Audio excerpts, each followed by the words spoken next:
When I was a kid, I loved cars. Still do. The 57 Cadillac Eldorado Brougham was the most advanced car in the world. Cost more than a Rolls. Hand-built with a stainless steel roof, cruise control, electric seats, and would you believe, air suspension. American iron. It's a passion Shannons understand. That's why they insure my daily drive, the caddy, my bike, even the house. Call Shannons on 13 46 46. Shannons, insurance for motoring enthusiasts. Gasoline is proudly brought to you by Shannons, insurance for motoring enthusiasts, and the following sponsors. I'm Michael Curzon, producer, creator of Gasoline. Hope you enjoy.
Well, when it comes to American muscle, it doesn't get much tougher than a Camaro, I've got to say. And this 68 model here looks absolutely superb. Owned by James Lakakis here. Mate, tell us all about this beast. Okay, it's got a bit of a story to it. I originally had a 66 GT Mustang, and this girl was following me from show to show because she wanted my car, and she kept leaving me little numbers underneath the wiper.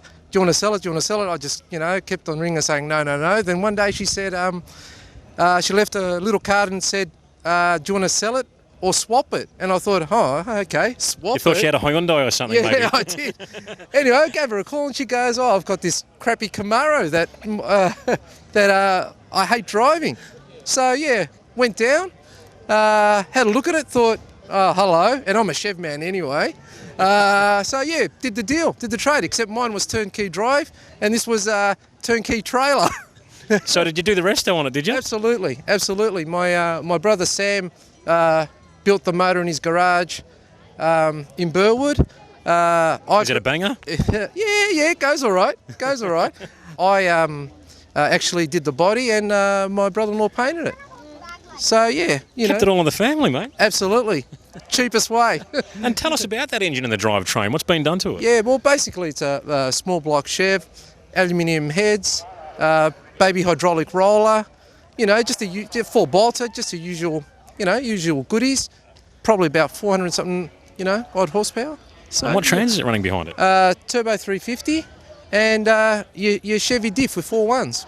Have you raced it yet, or just a streeter? No, just a streeter, and they've stuffed up Calder, I don't think I'm ever going to get a chance to race it. Well, mate, thanks so much for talking to us. It's a beautiful car, iconic car. Well, thank you very much. Thank you. Thank you for having me. Cheers.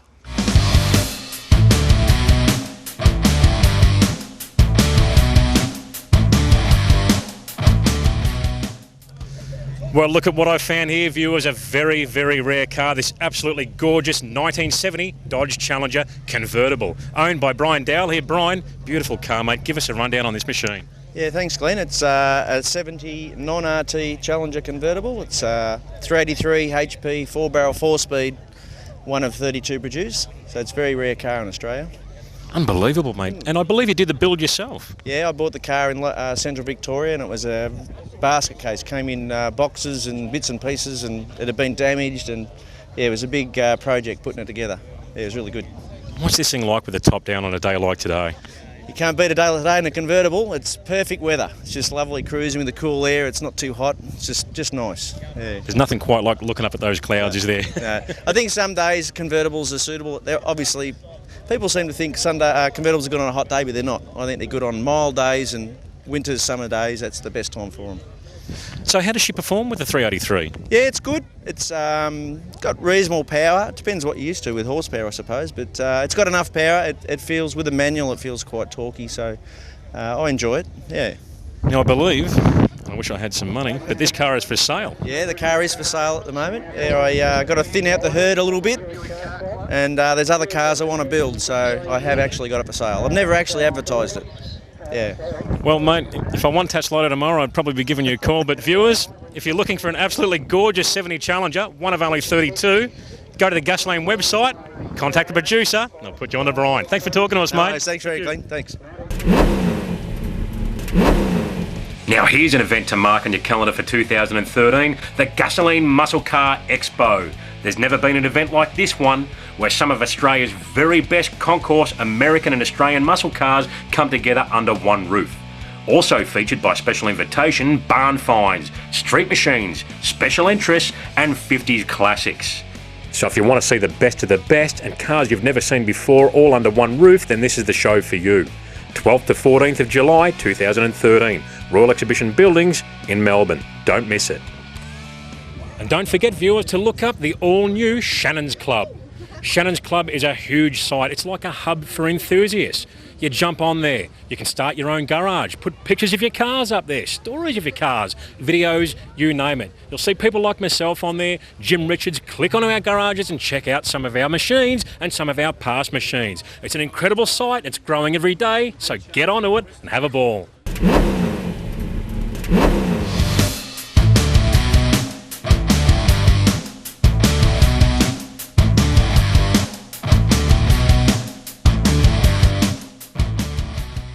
Well, look who I've found here, none other than Mark Bear from Shannons Insurance. Every car show I go to, I always see someone from Shannons. But this time, Mark's even here on his day off. They live and breathe cars, these blokes. And Mark, every time I see you at a show, you've got a different car. This time you've brought along a 1988 Buick Reatta, something different. Yeah, it's a pretty unusual little car. It's a 3.8 litre V6, so similar engine to what was used in the Commodore. And Buick made this as a luxury two-seater car. Not sure if they made two-seater cars before that, but probably maybe back in the 20s or the 30s, but it was certainly an unusual car for the time. Not sure who it competed against, because it was around for about 4 or 5 years. I did convertibles and coupes. This one I bought out of Arizona. Good one-owner car. Looks like a really honest, original thing throughout from what I can see. Yeah, it is. It's very original. There's no rust or anything like that. All original paint, and it's leather interior. It's got also touchscreen electronics, so which is pretty good for 1988. Touchscreen. Yeah. So it's pretty out there. Just hope nothing goes wrong with it. And how does it perform? How does it drive on the road? Yeah, it's very good. It's quite smooth. It's quite comfortable. It's sort of more luxury than sport. And the 3.8 V6, gives it plenty of power. It's only a very small car. It doesn't weigh too much. And also, interestingly, for I guess a local Australian scene, at Tickford Engineering in England, actually General Motors worked with them to produce the car, which was interesting. Very interesting. And normally you're into your larger, more luxurious style Lincoln Continentals and what have we, so this is quite a change for you going to the compact machine. Yeah, I have got a couple of, or a few little compact orphans in the collection, but generally I do like the big 60s and 70s Luxo barges, yeah. Good stuff, mate. Well, thanks so much for talking to us and enjoy the day. You too. Thanks, Glenn.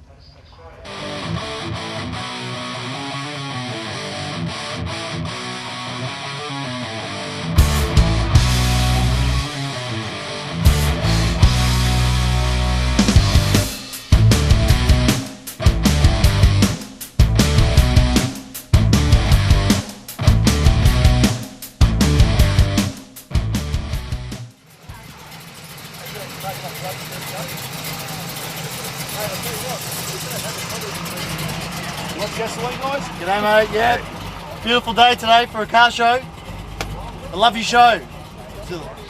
Beautiful.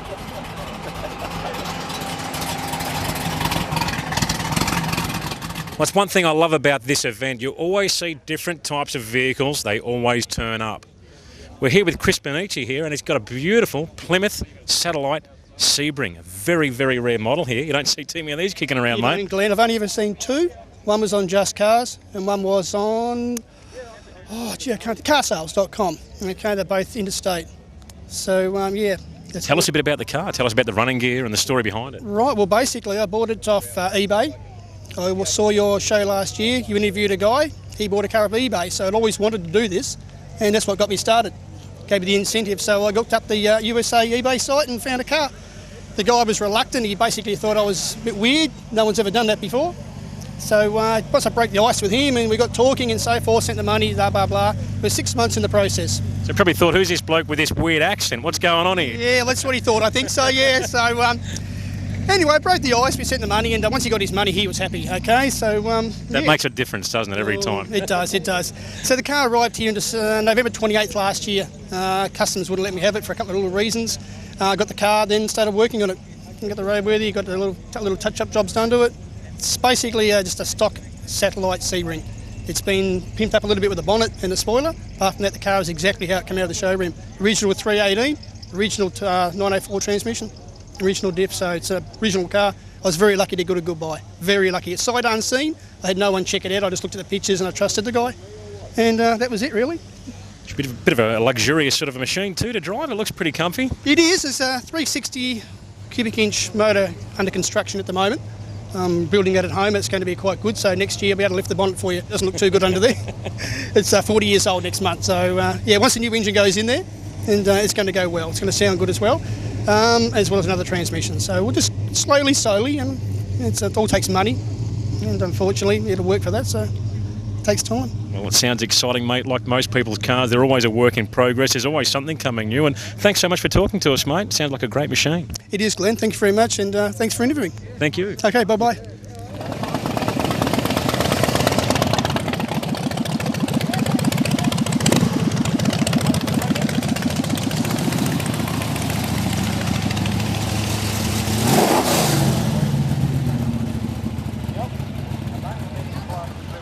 Well, I found an absolutely pristine 1970 Fastback Mustang here, and doesn't it look absolutely superb in white? No stripes, no big shaker hanging out the hood, but this thing uses the less is more formula, and I reckon it looks real sharp. It's owned by Len Vella here. Len, beautiful car, mate. Love it. I'm very happy with it, Glenn. As I said previously, I've had it for about 12 months. Basic car, low option, running a 302 Windsor with a C4 transmission. It pulls along nicely. At the moment, I've had no overheating problems, even though my gauge is not working, but I know the sensor is the problem. But besides that, I'm very happy with it. It's not a highly optioned vehicle. It's something different. I mean, I love all guns blazing, you know, stripes, the whole box and dice, but I do respect a car that's a little bit more subtle in the styling and the options as well, and I love that white with the red trim too. It just jumps at you. Once again, that's what attracted me to it too. And it's still got all the factory markings on it, even down the assembly line. I haven't found the build sheet yet because I haven't had the opportunity to actually take the seats out, so I suspect it's somewhere under the floor, on the mats there. But besides that, no, it runs really, really good. At this stage, I keep my fingers crossed. And how does it drive? It looks like a really good, honest car. I suppose a 70 vehicle compared to your late model vehicles, a little bit uneven on the roads, but no, she idles beautifully. It's very, very soft. Still has a single outlet exhaust system, no dual exhaust, so it doesn't sound as throaty as the ones you see around here today. But she purrs along. But that's my next step. At some stage, put the headers on and the dual exhaust. There's nothing like a bit of a note, is there? No, not when it comes to these sort of vehicles. No, I think it's just too quiet at the moment. But she idles nicely. And the little Windsors I've worked on plenty over the years as my time as a motor mechanic, and they're just so punchy, aren't they? Exactly. And I think even though it's got the small block in it, it idles nicely. You know, as I say, it's not a big punch vehicle, but I'm happy with it. Good stuff, mate. Well, thanks so much for talking to us. Beautiful car. Thank you, Glenn.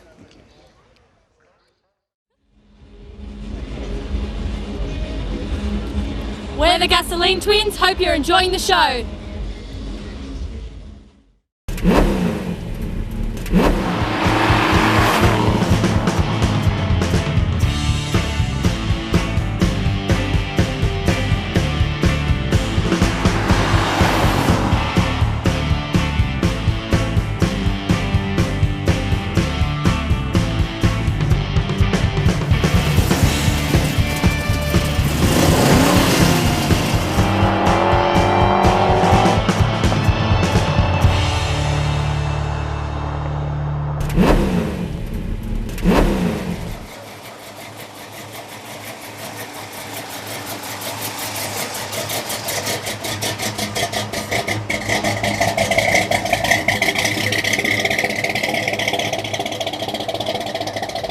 Well, we're with Trevor Pennington here in his 72 Plymouth Roadrunner. These things certainly make a statement. They're a great looking car.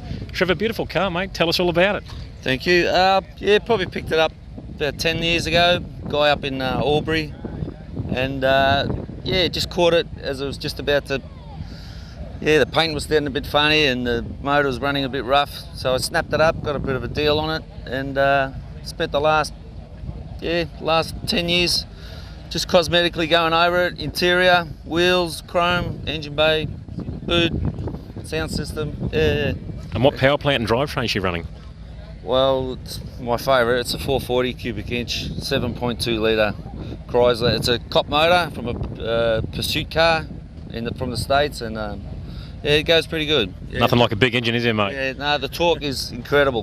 Once you put the foot down with a 440, you certainly know you got a 440 there. Yeah. And do you use it much at all? I've just fitted a resto on another Valiant, so it's probably this is kind of a rare occasion. Yeah, so my other love is my Valiant Coupe at the moment. But this one, yeah, it's fun to drive, handles the road great. Yeah. It's a beast. Yeah. Good stuff, mate. Well, thanks for talking to us. Great car. Take it easy. Yeah. Mopar, no car.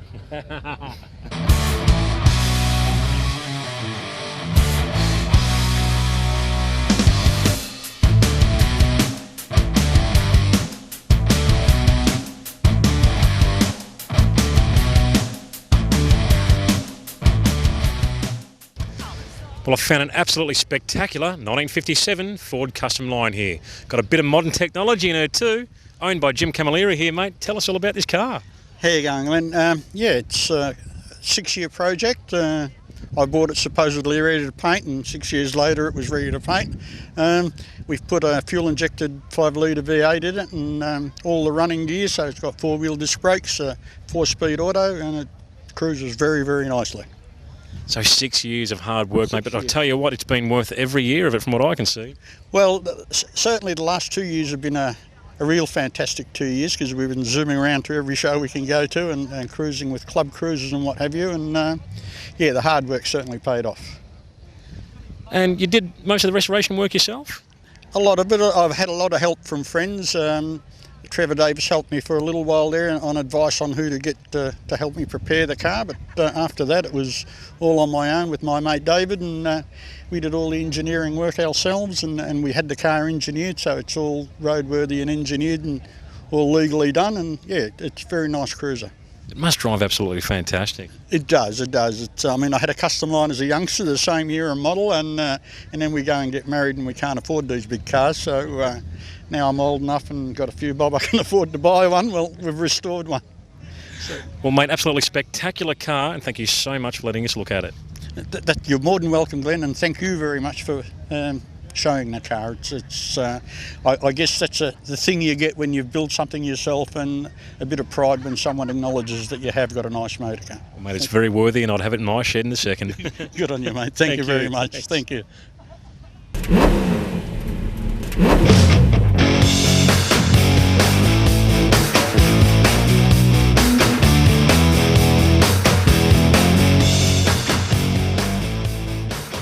Well, we're back at Rockin' Industries, and with over 60,000 high-performance part numbers on the shelf in here, I'm like a kid in a candy store. So let's get into it and check out some of these parts.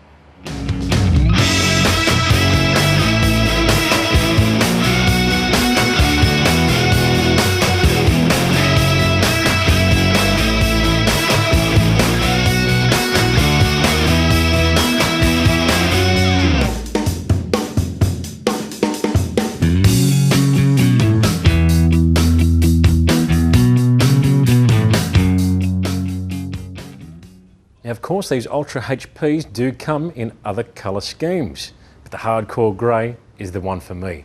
It just says race. You'll notice here there's a full range of Aeroflow products to complement these carburetors, but the one that stands out for me is this beautiful Elite Series Aeroflow fuel log. Have a look at the finish on this thing, it's superb, but that's not the only thing. They're telescopic, so you can adjust them to suit a whole range of 4-barrel Holly-style carburetors, and isn't that fantastic? So it's a one-stop shop for these fuel logs, and they flow like you wouldn't believe. Have a look at the size of the rail on this thing. It flows a heap of fuel volume, and that's what you need when you want to make horsepower. Another very interesting bit of gear are these high velocity Aeroflow carb spacers. Have a look at these things, a unique looking device, almost have like a Venturi style effect. The idea is to increase air and fuel velocity going into the engine, which improves throttle response, increases airspeed, and in most cases makes more power and torque. I've seen these in applications on the engine dyno with just a straight swap of these spacers can make between 15 and 25 horsepower. All engines do vary, of course, but most likely you're going to see a gain by fitting one of these spacers. They also have various different heights and also different colours for different applications or your own preference. Over here we've also got these new Holly style Aeroflow fuel regulators. We all know it's very important to regulate the fuel going into the carburettor. If you run too much fuel pressure, you'll bypass that needle and seat and run into a flooding situation. It's important to keep a Holly carb around 6 to 7 PSI on average to keep it working sweet all the time in all applications. So I'm sure you'll agree there's plenty of products here from Holly and Aeroflow combined to make your ride work absolutely superb. To download your free copy of the Rocket Industries and Aeroflow Performance Parts catalogues, go to the sponsor section at the Gasolene website. Click on the links and download away. With over 650 combined pages of performance parts and accessories, you're sure to find everything you need for your car. Stay tuned for more Gasolene. Well, I found the 1981 Pontiac Firebird here, but it's a little bit different to your average Firebird. She's a V6. Daniel Fear here owns the car and he's still a P-plater, so he can't have a V8. So I understand what's going on here, mate. Something a little bit unique. Nice car. Yeah, well, the V6 in this was only produced for about 6 months in 1981, so it's actually really quite a rare car. So tell me, Daniel, I believe there's a little bit of interesting history on this car. It sat in a showroom for some time and then you had some drama when you shipped the car. Tell us all about that. Well, yes, it was sitting in a showroom for, I don't know, about 20 years. So we got it all done, we got it organised for shipping, got it out on the ship. It gets damaged. A whole lot of cars broke free of their lashings on the ship and was hitting side to side. But luckily for us, the insurance paid off for a new paint job and all the damage on it. So it was kind of a blessing in disguise, I guess, for it. So you virtually got a resto out of it, mate. Yeah, pretty much. It's pretty good. Tell us a bit more about that engine. It's a 3.8 litre V6. Is it like the Buick's base? It's a Buick V6. Yeah, and it runs quite well. It's actually probably the most fuel efficient one here, but not the noisiest. Well, see, there's a muscle car for everyone, folks. If you can't own a V8 on your Ps, there's always an option out there. And I hear you have a V8 car at home that you're actually waiting to build and drive one day. Yeah, well, we recently just bought a Ferrari 308. It's too bad it's a V08 because I'm still waiting to drive. I've got a couple more years to wait. But it's not too bad. It's pretty good. Well, mate, I'm sure the Firebird will keep you occupied in the meantime. Thanks for talking to us, mate. That's all right. Thank you. Well, if you want a utility or a pickup with a bit of performance, I've found the right machine for you. Check this Ford Ranchero out, 1971 model here, owned by David Beresford. It's actually a factory 429 Cobra Jet option. They only made just over 3,200 of these things. What a weapon this thing would be. It sports a C6 trans and a 9-inch rear end. This thing would be packed full of performance. And guess what? Back in 1971, that Cobra Jet engine option was $480. Imagine that. If only we could go back in time. This car is actually for sale for $25,000. Looks very honest throughout. It'll certainly be a very wild ride.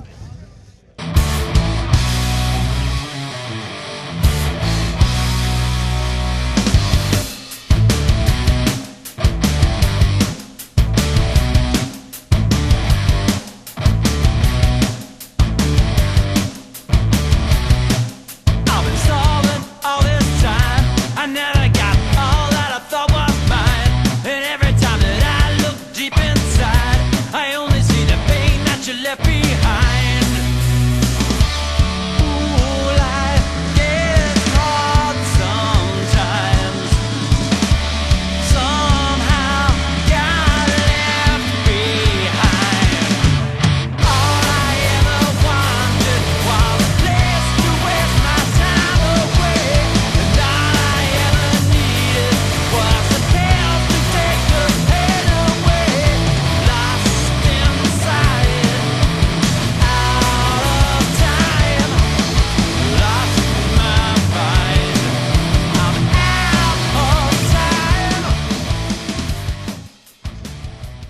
Well, have a look at what I found here. An absolutely superb 57 Ford Ranchero owned by Mars here.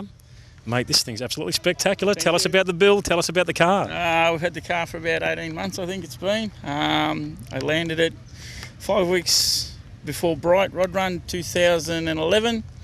Hadn't been running for 18 years. We took a gamble with it. We fired it up. We got it running. It was a bare rolling shell, basically. In 5 weeks, we put it back on the road and took it to Bright. Yeah, and we put it in flat black. Been like that for 12 months. And one day I was talking to Trev, and I said, it's time to do a bit of work on the Ranchero again. We sort of sat down and had a look at a couple of pictures and stuff and threw some ideas at each other. We started taping it up after we put some red pearl down, and what you see is what we've done, basically, yeah. Fantastic. And Trevor Davis, some of you may remember Trevor as the man who painted my car, Project Warhorse. He's painted multiple show-winning cars. He takes a lot of pride in his work, but he doesn't go around blowing his trumpet. He's a lovely guy. Mate, tell us about this car and the paint that's been done on it. Really simple. Larry Watson fan from when I was a kid, and Mars was talking about what can we do, and I've gone, let's just do something that Watson would have done, and got on the internet, looked at a few photos, saw something that we like, used that as our sort of nucleus of our idea, and one Saturday afternoon I just started laying the tape on it, and 2 days later it was done. So you've gone for that old school custom Hot Rodders look. It's 1957 again. Fantastic, mate. Well, thanks so much for talking to us, guys. Beautiful car. Absolutely love it. No worries, good. Thank you. Thank you.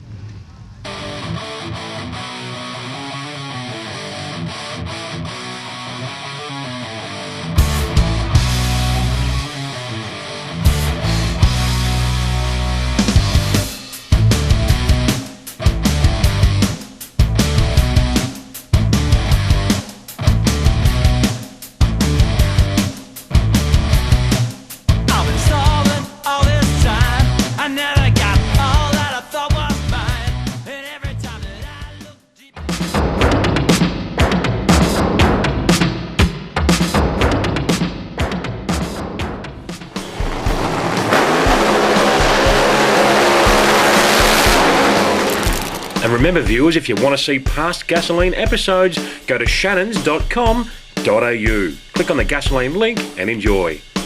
And remember, this is a whole new season of Gasoline with new episodes every Tuesday night, 8:30 p.m, Australia-wide. Gasoline is proudly brought to you by Shannons, insurance for motoring enthusiasts, and the following sponsors. I'm Michael Curzon, producer, creator of Gasoline. Hope you enjoy.